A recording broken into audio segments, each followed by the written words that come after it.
তো বন্ধু এটা হচ্ছে আমাদের হোটেল বকখালিতে। আমরা এই হোটেলে ছিলাম, হোটেল পিঙ্কিতে। দেখো দেখতে পাচ্ছ তোমরা, এটা হোটেল পিঙ্কি। তো ইন্টেরিয়রটা ঠিক এরকম।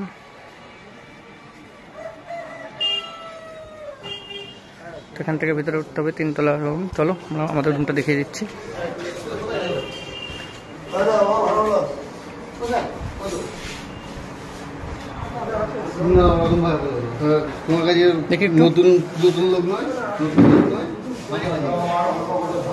সামনে কি আমাদের রুম 108 নাম্বার রুম আমাদের।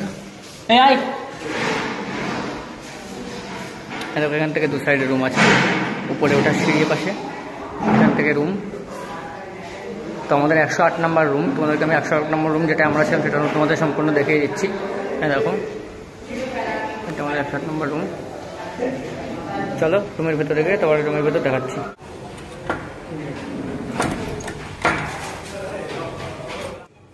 তো রুমের ভেতরে ইন্টেরিয়রটা এরকম। বিছানাটা অনেক বড়, বেডটা এগুলো তো নর্মাল 3-4 জন শোয়ার জন্য বেস্ট। এসি ছিল না, এটা আমাদের পাখা ছিল। তো ঠিকঠাক আছে, পরিষ্কার পরিচ্ছন্ন। মোটামুটি দুটো করে চেয়ার থাকে, একটা টেবিল, উপরে টিভি আছে। আমরা টিভিটা চালাইনি অবশ্য। তো মোটামুটি কম রেঞ্জের ভেতরে এই রুমটা আমাদের পছন্দ হয়েছে। তো আমি তোমাদেরকে সাজেস্ট করবো, তোমরা যদি বন্ধুরা মিলে যাও তাহলে এই হোটেলটা অবশ্যই নিও। বাট ফ্যামিলি নিয়ে গেলে একটু হাই নিও, কারণ এটা ফ্যামিলির জন্য নয়, এটা ফ্রেন্ডের জন্য ঠিক আছে।